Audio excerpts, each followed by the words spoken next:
में सुमिरन सब करे, सुख में करे न कोई। दुख में सुमिरन सब करे, सुख में करे न कोई।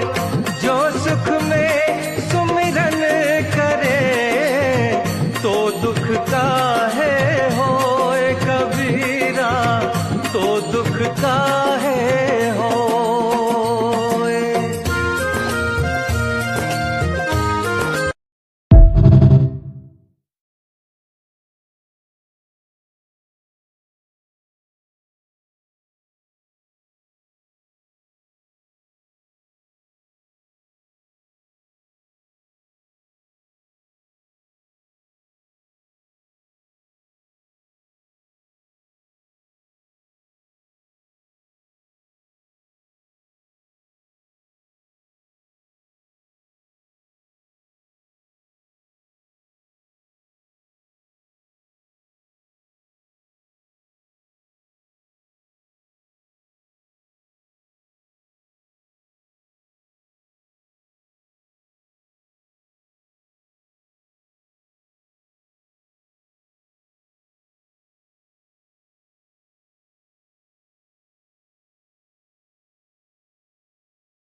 साथियों में देखो हमारे साथ आए आपने सभी साथियों का स्वागत है।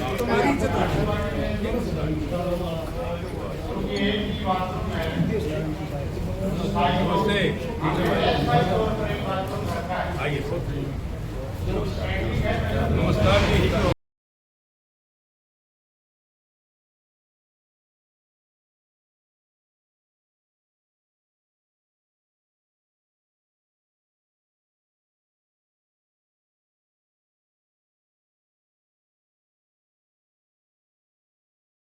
थोड़े साइड में रास्ता देते रहो, थोड़ा रास्ता देते रहो।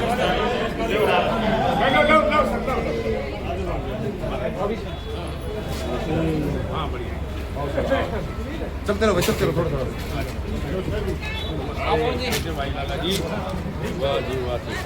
ईट उठा दे रहो, ईट उठा देना जी।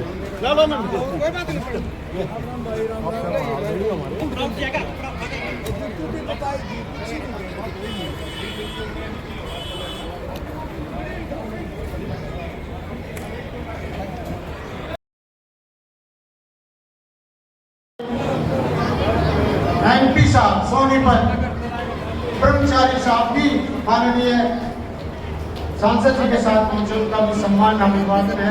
पूरी कार्यकारिणी खड़े की लहराई से उनका सम्मान करती है, आदर करती है, स्वागत करती है। यह अभिवादन आपका स्वीकार कर रहे हैं माननीय लोक साहब, राज्यसभा सांसद और सतपाल सिंह ब्रह्मचारी हमारे लोकसभा सांसद, दोनों ने हमारे हम सब का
जिन्होंने 1984 में प्रयास किया था कि धानक समाज की भी जींद शहर में कोई संस्था हो, एक धर्मशाला हो कम से कम, जहां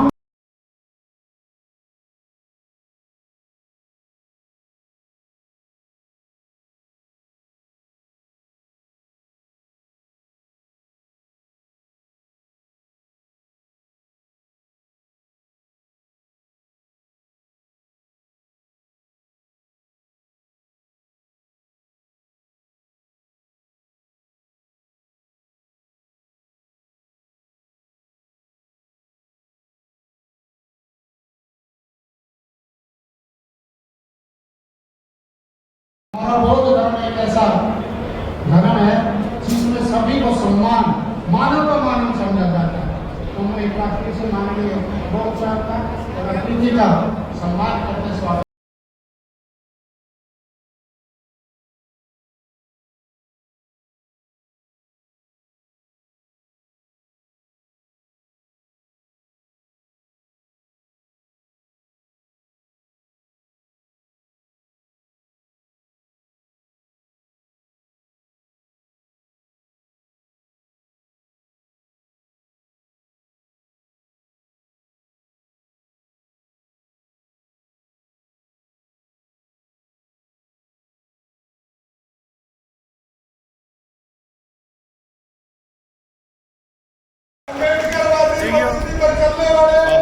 ये उठाने में ऐसा फोकस और हमारे प्रांत प्रिय सांसद और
सतपाल ब्रह्मचारी को मेरे से पहले कैसे बुला दिया? मैं छोटा था, नहीं पता नहीं कब ये काम करके मेरे साथ कौन बात कर रहा था, गलती माफ कर। दुनिया को रास्ता दिखाने वाले तथागत गौतम बुद्ध बोधिसत्ता बाबा साहब को नमन करते हुए उन दुनिया के महान पुरुष जो धरती के ऊपर समता, समानता, बंधुता, करुणा, भाईचारा पैदा किया हो, उनको भी मैं हाथ जोड़कर नमन करता हूं।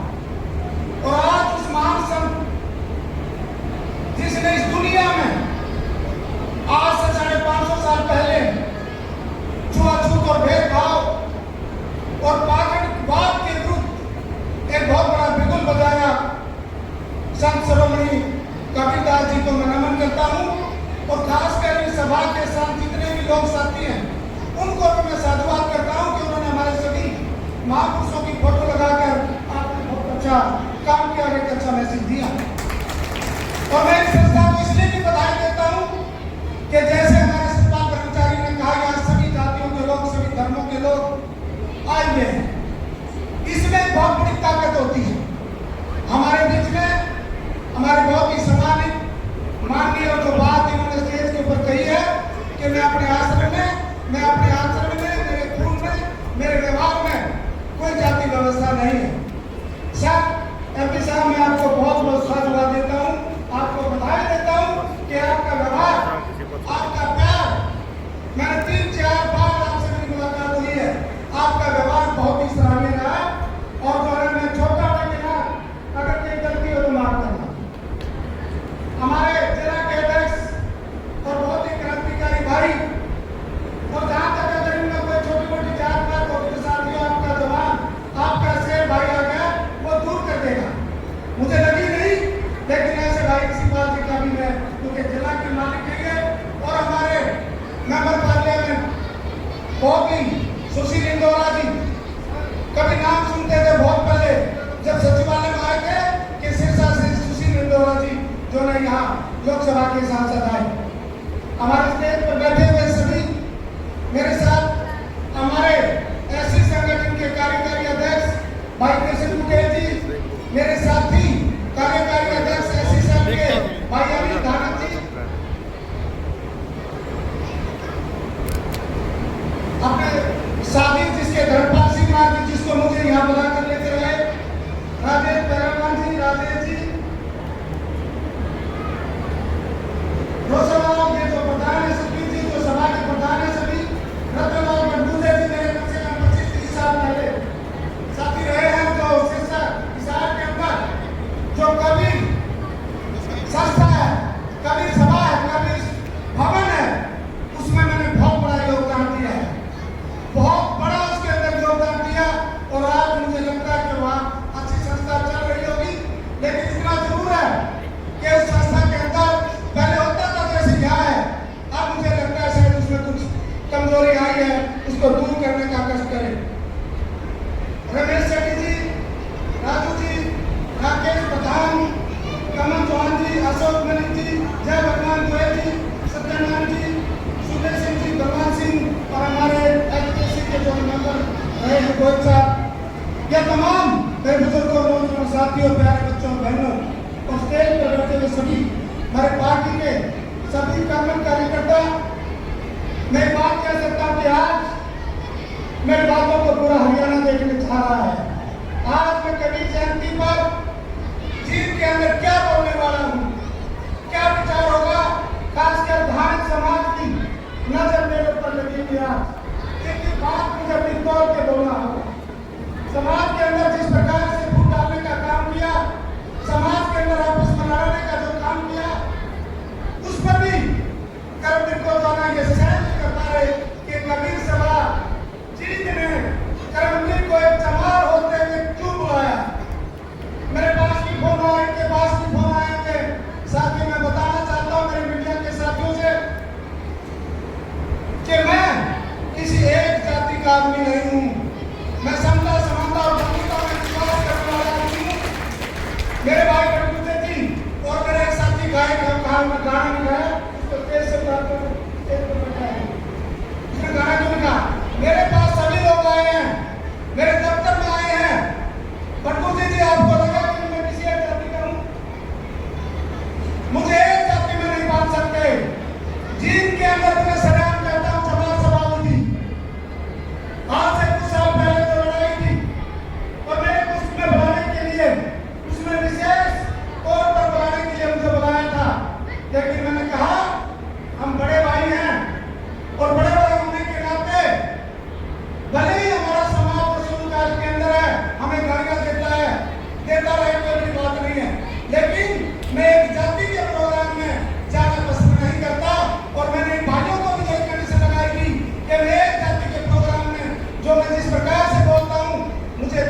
लगेगी, लेकिन वो सच्ची बात है। आज हमारे प्रधानमंत्री ने कहा था, खड़े होकर जो बातें कही थी, साथियों, पहला साल, पहली योजना, तीसरी योजना, तीसरी योजना, हम ये करेंगे, ये करेंगे। मैं कहना चाहता हूँ साथियों, मैं उसी सचिवालय का अधिकारी रहा हूँ। इन नालायक सरकारों ने कभी भी हमारे जो हिस्से की चीज है, बाबा साहब की दिए हुए संविधान में जो चीज दी हुई है, उसको ठीक ढंग से लागू नहीं किया। आज तक भी हमारी नौकरी क्लास 34 में 13-14% से ज्यादा कभी नहीं हुई। कौन खा गया? क्लास 1-2 में तो केवल और केवल 6-7-8% थी। कौन खा गया? देश का बजट, हमारे मेंबर पार्लियामेंट दोनों बैठे हैं, देश का बजट प्लानिंग और नीति आयोग के अनुसार बजट का पॉपुलेशन के हिसाब से उतनी संख्या के अनुपात में उतना पैसा उस समाज के ऊपर खर्च होता है। लेकिन साथियों, जो स्पेशल कंपोनेंट बजट जिसको कहते हैं, वो बजट केवल 3-4% भी हमारे ऊपर खर्च नहीं होता। क्यों नहीं लागू किया? बतौर पार्लियामेंट में अमेंडमेंट करने के बाद, जो कानून बनने के बाद भी वो पॉलिसी, वो रूल रेगुलेशन आज तक लागू क्यों नहीं किया? समय पर भर्ती क्यों नहीं करी? देश की सारी नौकरियां आउटसोर्स क्यों करी? आज कहते हैं अंतिम आदमी, अंतिम आदमी। अगर अंतिम आदमी हमारे समाज का अगर कोई है, वो सफाई कर्मी है। अरे सफाई कर्मियों के लिए मैं दिल से बोलता हूँ कि पहली बार लोकसभा पार्लियामेंट में जाऊंगा, सफाई कर्मी की आवाज को पहली बार बुलंद करने का मैं काम करूंगा। लेकिन आज हमारे सरकार में उसी जाति का मंत्री है, उसी जाति का हमारा दूसरा कृष्ण पवार है। आपको नहीं, और आपकी बीजेपी का एजेंडा है कि हम अंतिम आदमी को कुछ काम देंगे, भाषण में बड़े लिखे बोलते भाषण बोलेंगे। हमारे अध्यक्ष जी बोल रहे थे, बड़ी मीठी मीठी बातें करेंगे, बोलने में ऐसा लगेगा शाहजहां क्रांति हो जाएगी, आज सारे समाज का भला हो जाएगा। अरे अंतिम आदमी का कोई काम किया? आज सारी नौकरियां आउटसोर्स कर दी, ठेके पर कर दी। दूसरा, जब से डीएससी ओएससी का झगड़ा था, आपको लगता था कि सारा हक चमार खा गए, सारा हक चमार खा गए। तो एक चीज जनरल के भाइयों के माइंड में भी डाल दी, हमारी जाति के लोगों ने तो डाली, लेकिन सामान्य वर्ग के लोगों में भी डाल दिया कि शायद सारा चमार खा गए। साथियों, में सचिवालय का अधिकारी रहा हूं, कभी भी चमार जाति के आदमी अपनी संख्या से अनुपात से ज्यादा नौकरी किसी भी क्षेत्र में नहीं मिली। मैं दावे के साथ कहता हूं, अगर कोई कह दे आपने निकाल दे तो साथी राजनीति करनी छोड़ देंगे। हमारा हक दिया ही नहीं किसी ने, लेकिन लड़ाने का काम किया। फिर भी सुप्रीम कोर्ट का निर्णय आया, सुप्रीम कोर्ट ने कहा कि जो समाज पीछे रह गया है उसको अपलिफ्ट किया जाए, चाहे किसी भी हालत में रहा हो। अरे सुप्रीम कोर्ट का निर्णय तो भाई उन्हें लागू ही करना था। थोड़ी थोड़ी प्रशंसा किस बात की? इतने जोड़े हाथ में पे हमने डीएससी को सोने में काट दिया। अरे भाई काट देना, हम कह रहे हैं सुप्रीम कोर्ट का निर्णय लागू कर दिया, कोई अच्छी बात है। एक बाप का अगर 4 बेटे 2 बेटे हैं, अगर वो अलग हो जाते हैं तो क्या आपस में लड़ते हैं, आपस में गोलियां चलाते हैं, आपस में लड़ मारते हैं, आपस में खड़ा होना बैठना दूर हो गया है। इन भाइयों ने जो प्रोग्राम किया है, ये जानते हैं कि चमार को क्यों बुलाया गया, क्यों बुला रहे हो, कबीर जयंती क्यों मना रहे हो? इस प्रकार से लोग क्या कहें लोगों को? कबीर जयंती जो संत होते हैं किसी जाति विशेष के होते हैं, ठेका लिया सारे धर्मों ने कि कबीर महाराज है, अम्बेडकर महाराज है, रविदास महाराज है, भगवान वाल्मीकि हमारा है। पूरे समाज का जो संत होते हैं, किसी एक जाति का नहीं होता। ये अपने दिमाग से निकाल के पूछो। लेकिन साथियों, उस होने के बाद आज डीएससी ओएससी हो गया है, कोई बात नहीं, कोई दुख नहीं इस बात का। मेरे नाम से भी कह रहे तुम्हें कोर्ट में केस डाला है, कोर्ट में केस डाला है। मेरी बात अगर आती है, अगर आप समाज को देना चाहते हैं तो सबको बराबर बात के लोगों कोई झगड़ा नहीं। मैं मेंबर पार्लियामेंट बोल रहा हूँ, मेरे समाज को सबको जो रह गया, पीछे रह गया, उनको सरकार अपनी ईमानदारी से नीतियां लागू करके सबको दे दो। भाई कोई नहीं रोकता, मैं उसका सपोर्टर हूँ। लेकिन जब से डीएससी ओएससी हुआ, कितनी नौकरियां दी है सरकार ने? आप पूछा जो प्रश्न, खासकर मेरे धानक भाइयों, आपसे अपील है, जब आप मीटिंग करते हो एक ही बात का अड्डा लगाते हो, चमार खा के। नहीं, चमार आपका दुश्मन नहीं है, चमार आपका भाई है, चमार आपका बेटा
क्या 42,000 करोड़ रुपया कहां का खर्च कर रहे हो? ये तो भवन कुछ भी नहीं है, ये तो इतना है, इतना पैसा हमारे पास है। ऐसे भवन तो हजारों भवन हम खड़ा कर सकते हैं प्रत्येक साल में। हम प्रत्येक साल में सब एरिया एक बजट में 42,000 करोड़, आप जो पढ़े लिखे आदमी जोड़ के देखें, 42,000 करोड़ रुपया हरियाणा स्टेट का बजट हमारा बनता है। उस बजट को खर्च करके देखो आप क्या क्या बना सकते हो। दुनिया भर के रेजिडेंशियल स्कूल बना सकते हैं, कॉलोनियां बसा सकते हैं, लोगों को मकान दे सकते हैं, लोगों को गलियों में सुविधाएं दे सकते हो। मैं कहता हूं कि 42,000 करोड़ अगर आप खर्च करने लगो तो खर्च नहीं होगा। ये छोटे छोटे पैसे के लिए हमें गिरगिरी करनी पड़ती है, उसका अधिकार हमारा है। और वो अधिकार क्यों नहीं मिलता कि हम छोटी छोटी बातों में लड़ते रहे, छोटी छोटी बातों में जब मीटिंग करते हैं तो एक दूसरे को गाली देने में लगे रहते हैं। जिस दिन आपने एक होकर एक मुट्ठी पर रहकर अगर कोई बात कर दी, कौन सी सरकार, ये सरकार, कल आप पता था यहाँ दलितों पिछड़ों आदिवासियों का शेर आने वाला है, उस शेर की वजह से 60-70 लाख रुपया बांटा। अरे भाई जयंती तो आज है तो आज बांटता, उससे पहले बांटा बताओ 12 साल। तो कहने का मतलब साथियों ये लड़ाया जा रहा, समझो ये लड़ो, आपस में मत लड़ो। चमार कभी चीफ मिनिस्टर नहीं हुआ, चमार कभी देने वाला नहीं हुआ, धानक कभी देने वाला नहीं हुआ, वाल्मीकि कभी देने वाला नहीं हुआ। तो इस प्रकार की बातें साथियों, कुछ दिन के बाद एक और कड़ी सच्चाई कह देता हूं मैं आपको। आज आपके बीच में भी फिर कुछ लोग बोलेंगे ये तो सारा फलानी जाति लेके हमें नहीं मिल रहा। अब कुछ दिन के बाद ये बात आएगी आपके बीच में। और दिया क्या है? सारा आउटसोर्स कर दिया, सारा जो ना मैं दूसरे हाथों में बेच दिया, सारे पीएसयू आपके बेच दिए, सारे जो गवर्नमेंट के संसाधन बनाए जा रहे हैं पीएम और पीएसयू जितने प्रोजेक्ट सारे किसको अडानी अंबानी को दे दिए। आज महंगाई कहां पर है? इस सरकार ने कहा था कि 2 लाख करोड़ नौकरियां देंगे प्रत्येक साल, कितनी नौकरियां मिली? 15 लाख की बात करी थी, आया किसी के खाते में? 15 लाख आए खाते में? बताओ आज खड़ा करके 2 करोड़ नौकरियां मिली। मैं हाथ खड़ा करके आपसे अपील करता हूं, आपका भाई आपका बेटा, आगे से हम नहीं लड़ेंगे आपस में। बोलो हाथ खड़ा करके, सम्मान करो इस बात का, हम आपस में नहीं लड़ेंगे। जहां तक अधिकार की बात है साथियों, कुछ दिन के बाद मैं मैं कहता हूं कि हमारी इतनी पवित्र धरती के ऊपर मैं वादा करता हूं, कभी भी आप मुझे जूते मार देना अगर मेरे अंदर किसी एक जाति की बात कहीं से आ जाए। आप आए, आप मुझे धानक की समझे, चमार की समझे, तेली की, धोबी की, जाट की, मामू की, सब लोग समझ के मेरे पास आए, आपको किसी को दुखदार नहीं जाएगा। आज 17 मेले बनते हैं आपके, आज 17 मेले बनते हैं, करते तो हैं। अगर हमारे मेरे जैसे 2, 4, 5, 10, 5, 4, 2, 4 मेले हो जाए, हमारे साथ जैसे जो जाति की समाज की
भेजा। अगर बाबा साहब को लॉ मिनिस्टर बनाया तो किसने बनाया? कांग्रेस ने बनाया। लेकिन एक बात सच है ये कि बाबा साहब हमेशा सरदार कर्मचारी जी, बाबा साहब हमेशा कांग्रेस को कोसते रहते थे।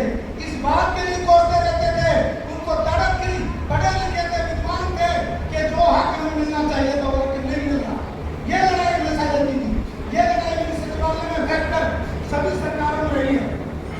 मुख्यमंत्री बुड्ढा साहब ने कई बार बनाई, अगर स्टेज में अपने पुराने भाषण निकालोगे तो लड़ाई तो मेरी बुड्ढा साहब की रहती थी, कांग्रेस के साथ भी रहती थी।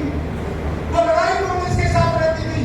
पार्टी एक तरफ बाबा साहब की थी, एक तरफ कांग्रेस की पार्टी थी। बाबा साहब अपनी पार्टी से इलेक्शन लड़ते थे, कांग्रेस अपनी पार्टी से इलेक्शन लड़ता था। अगर कांग्रेस का एमपी एमएलए जीत जाए और बाबा साहब की पार्टी का हार जाए तो ये कौन कहेगा कांग्रेस ने हराया? कांग्रेस ने तो अपना एमपी एमएलए बनाया। तो इसलिए जो भ्रम का जाल है, जो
रिक्वेस्ट करी थी कि आप यहाँ लोकल लोकसभा के सांसद हैं और आज हरियाणा में आपके 25वें जीत में ये मेरा चौथा पांचवा प्रोग्राम है सर, कल के बाद 7वां प्रोग्राम।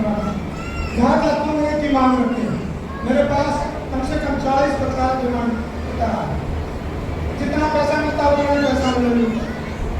आपको एक जिला है, मेरे पास पूरा हरियाणा है। मैं तो कह रहा था मेरे साथ वीडियो शादी कर रहे थे, मैं तो भाई को 5 करोड़ मिलते यहाँ कर देता हूँ सारे हरियाणा मार मार के दे दोगे, दे दूंगा मुझे कोई, लेकिन फिर भी मैं बिल्कुल निराश नहीं करूंगा क्योंकि मैंने पढ़ किया है, मेरा पढ़ना पढ़वाए तो अच्छा लगेगा। मैंने कहा कि जो मुझे 5 करोड़ के लिए पैसा होता वो ज्यादा नहीं होता। मैं पढ़ा लिखा इंसान हूँ, पढ़ाई का मैं तो समझता हूँ, मैं जहाँ भी जाता हूँ। कल हमारी एक बेटी सुसाइड कर दी थी सर नीट के एग्जाम में, उसके घर गया था, उसको भी मैं लाइब्रेरी में लेके आया, तो यहाँ भी पीछे भी खड़े मेरे तक देख रहे पूछा पूछा करके। लेकिन साथियों मुझे कम से कम इस बात में ज्यादा मुंह बंद हो, मैं देने के लिए तैयार हूँ। यहाँ